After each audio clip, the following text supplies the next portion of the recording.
A struggle over corruption or power. The anti-corruption campaigner Mikhail Saakashvili back in police custody for the second time in a week. The former president of Georgia says his rearrest is politically motivated. Is it? This is Inside Story.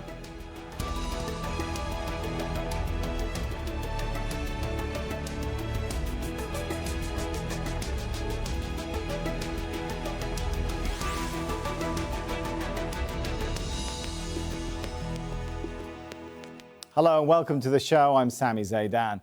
He was the president of Georgia, then a governor in Ukraine, and now he's in jail on hunger strike. The arrest and rearrest of Mikhail Saakashvili in Kiev has stirred protests which evoke memories of the Ukrainian revolution 3 years ago. Now, Saakashvili's supporters say his detention is based on lies. They want him let go. They already freed him once earlier this week from a police van. Tuesday's dramatic scene started with police chasing Saakashvili on a roof. They arrested him for allegedly conspiring with Russia against the Ukrainian state. Saakashvili then escaped custody before police tracked him down again on Friday. The former Georgian leader says his arrest is politically motivated. He's been leading opposition rallies and accusing President Petro Poroshenko of corruption. So how did the former president of another country become prominent in Ukrainian politics?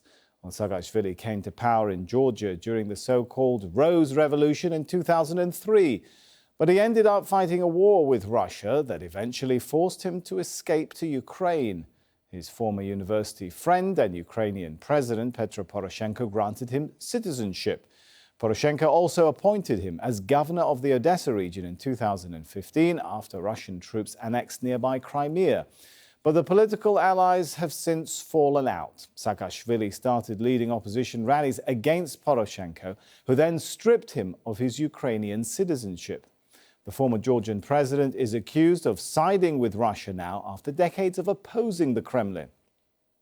He also faces extradition home to Georgia to face corruption allegations, which he denies.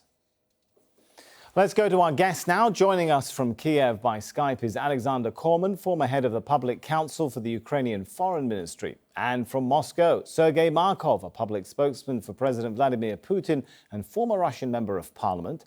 And joining us from London, Lilit Gevorgyan, an analyst and principal economist covering Russia and Ukraine for IHS Global Insight. Good to have you with us. Let's start with Lilit. So, is this an anti-corruption champion hungry for reform or a politician hungry for power? How do you read the struggle of Saakashvili against Poroshenko?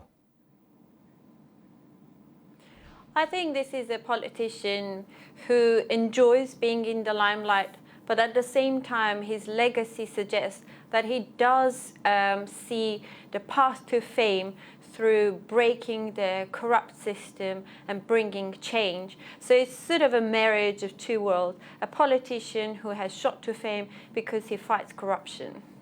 Do you agree with that, Markov, in Moscow? This is a person who does have a track record of trying to bring change?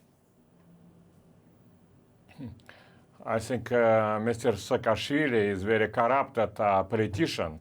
And he's been very much corrupted in Georgia, and he is under investigation because of corruption.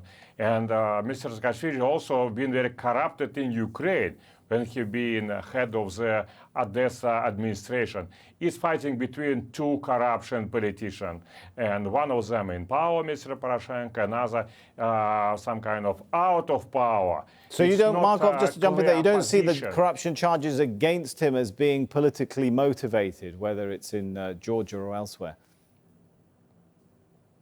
It's, of course, politically motivated by Poroshenko because Mr. Saakashvili tried to orchestrate some kind of mass protest against Mr. Poroshenko, and Mr. Saakashvili is getting dirty money from different criminal oligarchs, and also as I think Poroshenko believes that Mr. Saakashvili tried to organize some provocation against family of Mr. Poroshenko. It's very dirty games. Both of them, Poroshenko and Saakashvili, are criminals.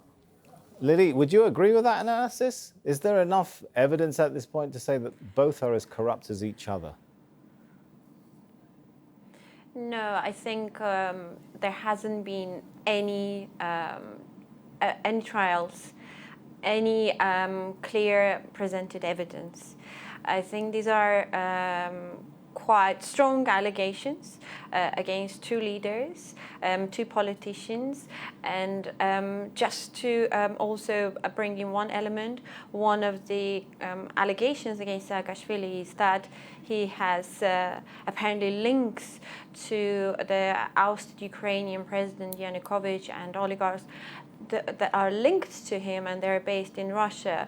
So it just sounds quite implausible story from my point of view. However, we, as I said, we really haven't seen any clear defendable evidence. So these are all still allegations. Of course, it is all set against the backdrop of the Ukrainian politics. And Ukrainian politics has always been very vibrant. It has always had number of politicians who are really sometimes mostly populist rather than politicians who are sort of technocrats who care about the results. So Saakashvili sort of blends into this backdrop, and it is very easy to call him corrupt against this backdrop, because there are some people who are totally disappointed with the Ukrainian political elite and believe that everyone is corrupt. But Right. as I said, where is the evidence? All right, so a lot of smoke, very little evidence of a fire. Alexander, why did Saakashvili then actually fall out with Poroshenko, who actually brought him to Ukraine, made him a governor? You know, I think that is very hard to find somebody in Ukrainian politician from the politics who have no corruption motives. But I think in another way, to whom destabilization of the situation in Ukraine, which has already received a visa-free travel with Europe and has a small economic growth after the outbreak of war, is who have benefits Europe, USA, or maybe the Russia, because the question of whom it could be beneficial if not to the country where they're growing from, you know, we have this symbolization, but after the war, after the Crimea separation, only one country have, I have the benefits to destabilize your situation in Ukraine, because this country have lot of problems, excluded from the G8, admitted from the Olympic Game 2018, lot of sanction, and I think that is a destabilization form for inner users, because I think the government of Russia need to show the problem in Ukraine. You see the problem, you see these Ukrainians against have a force one another, and I think all of that could be best material for next election in Russia to show how Ukrainian is falling in the catastrophic in another Maidan. Okay. But Let me give a chance perhaps to Markov to come back in on that. The sort of analysis, the suggestion is that we get from Moscow that everything is corrupt in Ukraine is motivated, Markov, more by a desire to destabilize the situation in Ukraine rather than factually analyze what's going on there. How do you respond to that? Situation in Ukraine already destabilized. We have civil war in Ukraine between criminal group of the ultranationalists who grab the power in Kiev with support of the United States Intelligence Service on one hand, and anti-fascist revival on Donbass or on another hand. of course, it's absolutely fantastic idea that Mr. Saakashvili can get support from a Russian side, because Mr. Saakashvili, former Georgian president, is and was enemy of Russia, of Kremlin, more than 10 years. It's Mr. Saakashvili who gives the order to kill Russian soldiers. And Mr. Putin many times claimed very strong words, even rude words against Mr. Saakashvili. Now everybody in Ukraine claiming his opponents that they get support from Moscow. But it's only pure propaganda. They are appealing to the United States intelligence service, to CIA more exactly, because CIA organized the ultranationalistic coup 3 years ago against Russia in Ukraine. Before we go back into too much history, let me give a chance to Alexander to come back in on that suggestion. Isn't it the easiest way to discredit a political rival right now in Ukraine, the narrative goes, to simply accuse him of being an agent of Russia? About ultranationalists, no one party has no place in our government. No one ultranationalist have, no authority in our Ukraine official politicians. That is the first. If we are talking about ultranationalists, okay, if we could, Alexander, let's not go back too much into the demonstrations of 2013. We're going to focus now. I mean, how plausible, I think the point which Sergei in Moscow is making, how plausible and believable could it really be that a person such as Saakashvili, who fought a war with Russia, could end up now being an agent or somehow connected to pro-Russian businessmen? In Ukraine, we have a lot of materials about connection, Mr. Saakashvili with Kurchenko, that he was a money pocket of previous government. Also, we have types recording about connection, his first helper to organize this Maidan. And also we know about his connection with Kurchenko business interests in Odessa region too. That is why now Mr. Kurchenko is in the Russia. He has a protection of Russian government, and he has a business interest in Ukraine still. That is why we are not talking about Mr. Saakashvili, we are talking about money which are going from Russia Federation. That is the first. But about Saakashvili was an enemy of Russia. In the politic, especially in a political sphere, does not matter who you was for 8 or 10 years before, because now you could be good shaking or destabilization instrument in the hands of politics. That is why it's no matter what.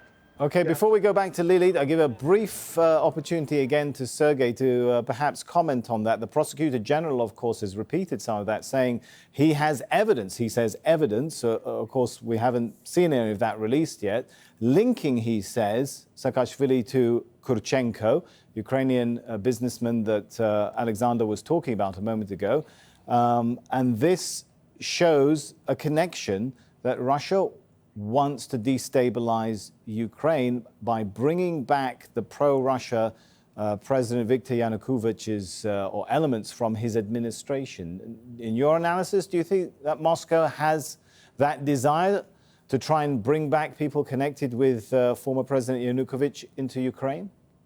Russia doesn't want to bring former President Viktor Yanukovych to Ukraine because Viktor Yanukovych is very much unpopular in Ukraine because he betrayed his supporters. Viktor Yanukovych's duty was to stop ultranationalist putsch 3 years ago and put all these criminals and neo-Nazis to the prison. But he didn't make this. That's why nobody trusts Mr. Yanukovych in Ukraine. And we understand this very clear. But look, both Poroshenko and Saakashvili claim themselves that they're supported by Kremlin. But both of them is very well known as enemies of Russia. What reason for Russia to support own enemies? Okay, Lilith, we've seen Saakashvili now pulled out of a police van. Very dramatic pictures on Tuesday, didn't we? How popular is he? Well, as the speaker from Ukraine mentioned, politicians in general in Ukraine are not really enjoying popular trust at the moment. But given sort of that atmosphere where there is a bit of disillusionment with political leaders, Saakashvili has been doing, compared to President Poroshenko, relatively well. Having said that, we didn't see a large number of people coming onto streets. We haven't seen sort of repetition of Maidan of 2014.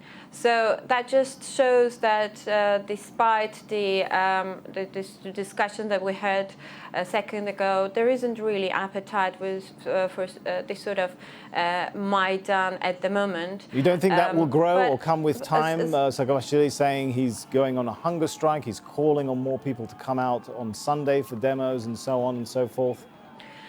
I think there is definitely discontent amongst many Ukrainians, but it won't be centered around a personality. It will be centered about the idea of politicians not delivering on their promise of reform, not really fighting corruption to the full, not raising the living standards faster that they promised to do and they could have done, perhaps. And I'm saying this perhaps as an economist because Ukraine has been dealing with lots of difficulties, both domestic and external, and they have made some achievements, to be fair. So there is a lot of social discontent, and we're really heading to more troubled to 2019, when we'll see politicians again fighting for their seat in the parliament and, of course, for the presidential seat. So against this backdrop, we might see people coming out to express their frustration with the lack of reform. But coming back to Saakashvili, because he has been quite divisive character in the sense that some Ukrainians find his tactics slightly questionable, because he can be abrupt, and there is an element of populism to his actions. So he may not be that unifying character, despite his very positive legacy in Georgia in terms of bringing reforms, and to extent because he was so harsh, he didn't really spend too much time thinking.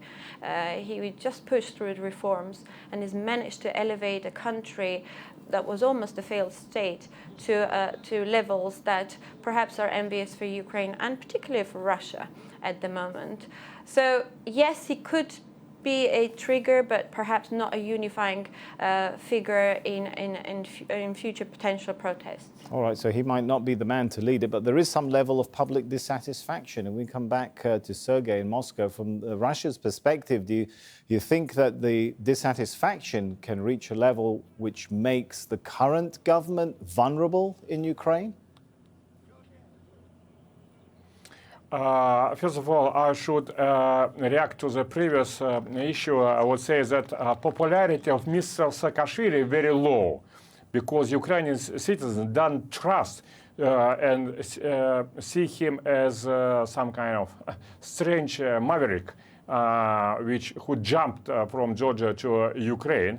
But the problem is that not popularity of Saakashvili, but extremely high unpopularity of the all current Ukrainian political institutions. Mr. Poroshenko, very much unpopular. Government, very much unpopular, is because they are moving forward and forward Ukraine to the catastrophe, and everybody understands this. Also, everybody understands that this is Ukraine has illegal government. Poroshenko, illegal president, because he he was claimed by Americans that he is a winner on the fully falsified presidential elections. That's probably the perspective of some Ukrainians in the east of Ukraine, but surely not the whole country doesn't see the current government and president as illegitimate, right, Sergei? No. You should take an account. Most of the government in the world, they're more or less illegal, but in Ukraine, we have some kind of band of criminals and agents of the American intelligence service who grab this power to make Ukraine anti-Russia. All right, let's give an opportunity, like if we can, to Alexander to come back in on that. I have a feeling you might have a slightly different perspective on that. Go ahead, Alexander. Always very interesting listening voice from Russia, because always the same information. Everything around the world. The problem is Europe, United States, NATO. But, it's very interesting because they know everything about everybody, but they never look inside of the problem which they have. About criminal, about government, about election, how the president changed the constitution to be a president a third time, a fourth, a fifth time. Yes, but this is a problem of Russia, and God will judge them. About Ukraine, of course, I think the leadership is among the responsibility what a person willing to take on. In Ukraine, there is a situation when political leaders they create themselves. So there is the leadership vacuum. In this connection, ordinary people are ready to support anyone who advocate for change. This is a real problem because we need to change, but without support from Russia and without advices from the politics from Russia, because they try to help everyone to change the situation, the corruption, the politics. But first of all, they need to look themselves on mirror. About us, of course, we have a problem. We have a problematic situation with government, with president who he is an oligarch too. But we, our nation, will decide what will to do themselves without any advices. All right, I think we've got a couple of minutes left. Let me give it to Lilit. And you touched actually upon this, and I want you to go into a little bit further detail. When you look at some of the economic stats, Lilit, the World Bank says poverty remains higher than pre-crisis levels at over a quarter, 26.5%. Economic growth remains modest, 2.4%. Unemployment slightly improved compared to last year, but still high at 9.1%. Do you think that people who came out to protest in 2013 and 2014 would be really disappointed in their leadership fulfilling their aspirations at this point? I think we have to put these growth rates and the levels of unemployment in the context of former Soviet states. And on this occasion, I'd like to compare it to Russian growth rates, which are a lot lower than what Ukraine is reporting. We are seeing that Ukrainians readjusting and rebalancing their economy. It is a very difficult process. And it's always a dilemma for a politician who's leading a revolution on squares and promising changes to deliver them within 2 or 3 years. Practically, that's not possible. To rebalance an economy that has been plagued with a heavy dependence on Russian energy imports, with corruption, with uncompetitive structures, to do this within 2 or 3 years, it's impossible. But they are taking steps. The problem with taking these steps is that they have been somewhat slow. There's also the issue of cooperation with the IMF and painful reforms. As we know from other countries, when you go through austerity measures and restructuring, initially you see setback. Right. You see setback in living standards of ordinary Ukrainians. So this is what we're seeing. But I think looking sort of medium to long term, Ukraine is on the right path. All right, Perhaps these current leaders will go, but the next generation hopefully will do what they should do. That's a positive note, and that's maybe a good place to end. We always like to end on a positive. I'm sorry, Sergei, I can see you're shaking your head. I'm sure we'll have a chance to discuss this again in the future. But let's thank our guests for now, Alexander Korman, Sergei Markov and Lilit Gevorgyan. And thank you too for watching. You can see the show again anytime by visiting our website, aljazeera.com. For further discussion, head over to our Facebook page. That's facebook.com/AJ Inside Story. You can also join the conversation on Twitter. Our handle is @AJ Inside Story. From me, Sami Zeidan, and the whole team here. For now, thanks for joining us.